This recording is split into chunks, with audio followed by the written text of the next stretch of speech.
Hello friends, today I'm going to be putting on some Ducabike rear sets. They make different versions of them. You guys see, rear sets all over the web.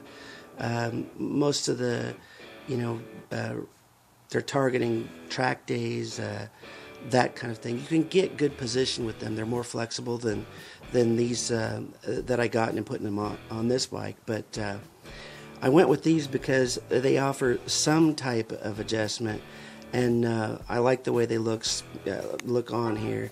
By the way, you can put these pegs on their racing or track bike rear sets as well, so that's always good news. If I don't like the adjustability, I can just go that route and still keep the pegs. So I'll put them on, see how adjustable they are, and what kind of effort it takes, and we can kind of talk about it as we go. I'm going to work on the brake side first, so I'll go at getting the stuff that's on there off currently, and we'll get to it. Alright, so to get this thing going, first thing you got to do is take the peg off, and it's got one of the clips on the back side of it. We'll pull that clip out. We'll be able to push the bolt through on the other side and see what we end up with. These do have a spring in them, so you'll want to pay attention to how that spring is in there, because you'll be putting it back the way it came out. Also, take a look at the angle so you get an idea of what it was that you're starting with, and you'll have that when you put your new one in. So what I did to get the clip off is I just stuck a screwdriver in the end where this little slots are. Just stuck a screwdriver in there, gave it a little tap, and it came right off of there. Little side note, make sure you got clean floors, because usually when you do it the way I just did it, that clip is going to come down and be somewhere. The smart guy would grab onto it with the end of some needle nose pliers and just pull it off, and guess where it would be?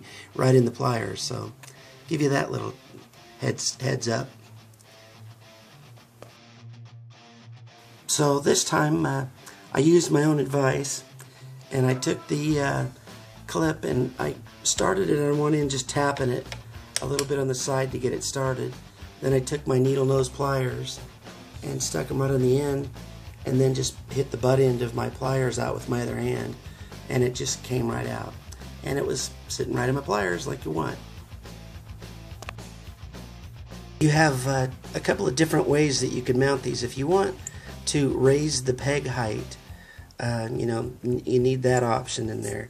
What you can do is they have a spacer right here for it, and you put that spacer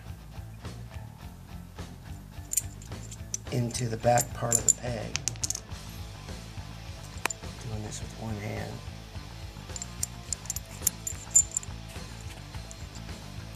So the spacer like that, it goes in like that, and then you would still stick the part that attaches to the bike in that slot as well. So you've got them 3 thick. Then you've got the 2 different lengths of nuts. They supply you with 2 lengths depending on which way you want to go. The shorter ones will be for that stock without the spacer. And then if you use that spacer, you'll want to use the taller one.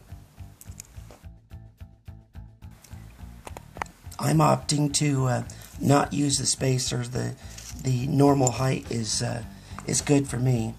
And what I'll do with them is when I put the bolts in, I'm going to put blue thread lock on it. Blue's mild; it's going to give you some hold. Red makes it really tough to get out if you're going to take it out. But I find that blue is good for if you're kind of on the fence. Do I put it in? Do I don't put it in? Blue's mild enough to where it usually is okay to just go ahead and do that.